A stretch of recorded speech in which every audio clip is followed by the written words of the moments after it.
बांग्लादेश को साइडलाइन करते हुए भारत ने अब खुद का एक ऐसा कॉरिडोर बनाने का फैसला किया है जिसमें बांग्लादेश साइडलाइन हो जाएगा। और ये प्रोजेक्ट है Kaladan multi modal transit transport project. जी हां, भारत ने कालादान मल्टी मॉडल प्रोजेक्ट पर काम तेज कर दिया है। इसका उद्देश्य म्यांमार के 60वें बंदरगाह के जरिए कोलकाता को मिजोरम से जोड़ना है। बांग्लादेश को यह सोचना चाहिए कि इंडिया आज भी तीसरी बड़ी इकोनॉमी है, इंडिया के पास आज भी वही आबादी है, इंडिया के पास आज भी वही डिफेंस सिस्टम है, इंडिया के आज भी प्राइम मिनिस्टर नरेंद्र मोदी ही हैं। अगर इंडिया बांग्लादेश का मामला शुरू हो गया तो आप इतना सा खिता हो और इंडिया इतना खिता है, ठीक है, उन्होंने उठा के ले जाना आपको।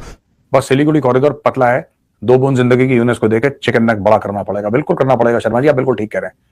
ये तो मैं बहुत बार कह चुका हूं, अपने प्रोग्राम्स में कह चुका हूं, ये आपको करना पड़ेगा। ये जैसे ये एल्बोज है ना शर्मा जी, रूपम शर्मा जी देखिए, ये जैसे एल्बोज है ऐसे ही, बस आपको थोड़ा सा ऐसे करना है, दैट्स ऑल।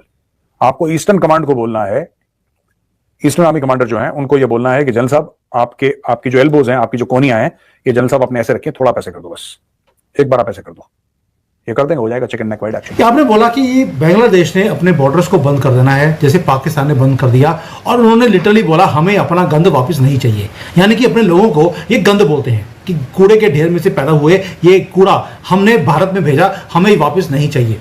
और यहाँ पे एक चीज ऐड करूंगा, चिकन नेक जो एक बहुत इशू उठाया जा रहा है, जिसके ऊपर बांग्लादेश और चाइना मिलकर सुनने में आ रहा था कि पाकिस्तान की साजिश है। इंडिया चिकन नेक के ऊपर बांग्लादेश और चाइना मिलकर एक एयरबेस बना रहे हैं। मेरे ख्याल में चिकन नेक जो है, जो जिसकी जगह वो उसी की है, ठीक है। मैं ये समझता हूँ कि अगर वो इंडिया का हिस्सा है, अगर इंडिया की वो जगह है तो वो इंडिया की ही है, उसके ऊपर बांग्लादेश कभी भी कब्जा नहीं। बांग्लादेश अलग थलग हो गया। एक दिन के अंदर भारत ने ऐसा रियलिटी चेक बांग्लादेश को दिया कि बांग्लादेश चुप कर बैठ गया है। इस समय कोने में चुप कर बैठे मोहम्मद यूनुस सिर्फ और सिर्फ पूरी दुनिया में घट रहे घटनाक्रम को बहुत शांति के साथ देख रहे हैं और बदलाव वो महसूस कर पा रहे हैं। हमारी कोर्स बैठी है वहां पे, ये बांग्लादेश कुछ भी नहीं है, मैं आपको बता रहा हूं, ये चूहे हैं। अब यार देखो ना, गवर्नमेंट क्यों नहीं कर रही रोहिंग्या को एनआरसी। एक्चुअली इंडिया में बहुत ज्यादा पॉलिटिकल सीन है, सब लोग बैठ जाएंगे यहाँ पे सड़कों पे ऑक्यूपाई करने के लिए, सब लोग छाती पीटना शुरू कर देंगे। इंडिया अगर रोहिंग्यास को वापस भेजे, लोग कहेंगे अरे मुसलमानों के खिलाफ हिंदुत्व सरकार है, मुसलमानों के खिलाफ ये काम कर रही है। लोग ये भूल जाते हैं कि 1971 की लड़ाई हुई इसलिए थी क्योंकि बांग्लादेशी भारत के अंदर आ रहे थे रेफ्यूजी बन के, उस समय East Pakistan. That is one of the main reasons why we went to war. Pakistan लाखों पश्तूनों को निकाल देता है, लाखों पश्तूनों को पाकिस्तान से निकाल देता है, आज भी निकाल रहा है, दुनिया कुछ नहीं कहती। हम 4 रोहिंग्यास को निकालेंगे, छाती पीटना इस्लामोफोबिया की शुरू हो जाएगा, देखना। बांग्लादेश को यह सोचना चाहिए कि इंडिया आज भी तीसरी बड़ी इकोनॉमी है, इंडिया के पास आज भी वही आबादी है, इंडिया के पास आज भी वही डिफेंस सिस्टम है, इंडिया के आज भी प्राइम मिनिस्टर नरेंद्र मोदी ही हैं। तो बांग्लादेश को पहले ये सोचना चाहिए कि यार वो पाकिस्तान इंडिया का मामला है, वो जाने कौन जीता कौन हारा। अगर इंडिया बांग्लादेश का मामला शुरू हो गया तो आप इतना सा खिता हो और इंडिया इतना खिता है, ठीक है, उन्होंने उठा के ले जाना आपको। और यहाँ पे एक चीज ऐड करूंगा, चिकन नेक जो एक बहुत इशू उठाया जा रहा है, जिसके ऊपर बांग्लादेश और चाइना मिलकर सुनने में आ रहा था कि पाकिस्तान की साजिश है। इंडिया चिकन नेक के ऊपर बांग्लादेश और चाइना मिलकर एक एयरबेस बना रहे हैं। मेरे ख्याल में चिकन नेक जो है, जो जिसकी जगह वो उसी की है, ठीक है। मैं ये समझता हूँ कि अगर वो इंडिया का हिस्सा है, अगर इंडिया की वो जगह है तो वो इंडिया की ही है, उसके ऊपर बांग्लादेश कभी भी कब्जा नहीं कर सकता, उसके ऊपर चाइना कभी भी कब्जा नहीं कर सकता, ठीक है।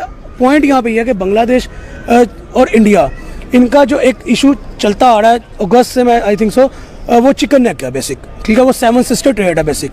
तो 7 सिस्टर बेसिकली है इंडिया, ठीक है, बेसिकली 7 सिस्टर इंडिया है। तो बांग्लादेश का बनता ही नहीं है कि उस 7 सिस्टर के साथ जो ट्रेड है वो, उसके ऊपर तो चाइना की भी नज़र है। चाइना ने भी कुछ कह लें कि ऐसे अगर हम लोग बात करें तो उसमें अपने नाम को जोड़ दिया, उन सूबों को अपने नाम में कन्वर्ट कर दिया है। तो मतलब बाहर एशिया के अंदर इतनी डिस्टर्बेंस क्यों है? देखिए यही तो बात है। मैं आपको सिंपल सी बात कहता हूँ कि आज अगर इंडिया पाकिस्तान की ये जो वॉर अलर्ट मूवमेंट्स हैं ये ख़त्म हो जाए, अगर ठीक है, इंडिया पाकिस्तान सेम पेज पे आके बैठ जाए, बांग्लादेश, इंडिया, पाकिस्तान, चाइना, इनकी आपस में दोस्ती हो जाए, अमेरिका का असला कहाँ बिकेगा?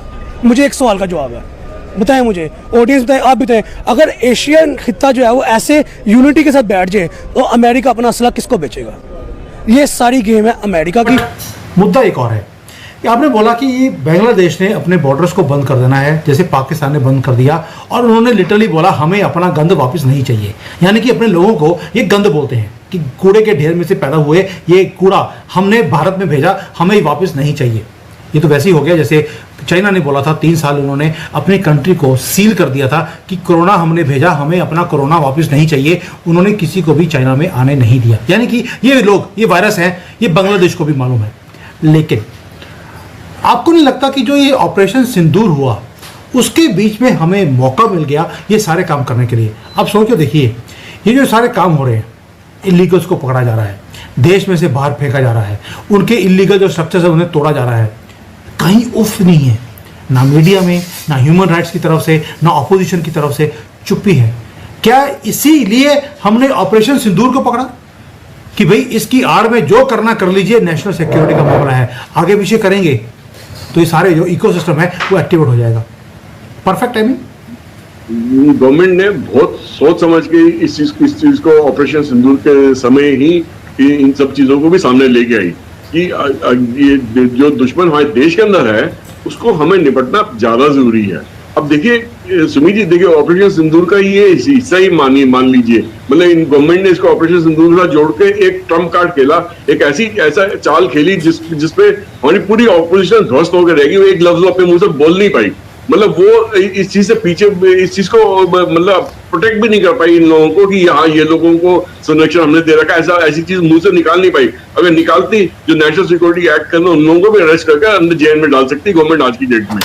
इतने सारे यूट्यूब अकाउंट बंद करे, इतने सारे जासूस पकड़े आज की डेट में पंजाब हरियाणा की तरफ से, आने वाले दिनों बंगाल से भी निकल के आएंगे, उड़ीसा से भी निकल के आएंगे, आपके इधर से केरला से भी निकल के आएंगे। तो ये मुहिम तो इन्होंने शुरू कर दी इंडियन गवर्नमेंट ने, और बहुत ऐसा रुख अपनाया कि भैया की जीरो टॉलरेंस की बात कर रही है। साथ ही में इन्होंने ऑपोजिशन के कुछ ऐसे मेंबर्स को अपने साथ में करा जिनको इंटरनेशनल ट्रिप्स पे भेज रहे हैं भारत के बारे में बताने के लिए, कि उजागर करने के लिए भी हम लोगों ने ये ऑपरेशन कैसे कामयाब करा। तो वो होने से भी फर्क ये पड़ा कि ऑपोजिशन में बहुत सारे लोग जो थे, जो कि अपने वेस्टेड इंटरेस्ट के लिए इस टाइप की चीजों को सामने लेके आते थे, वो भी ध्वस्त कर दिया।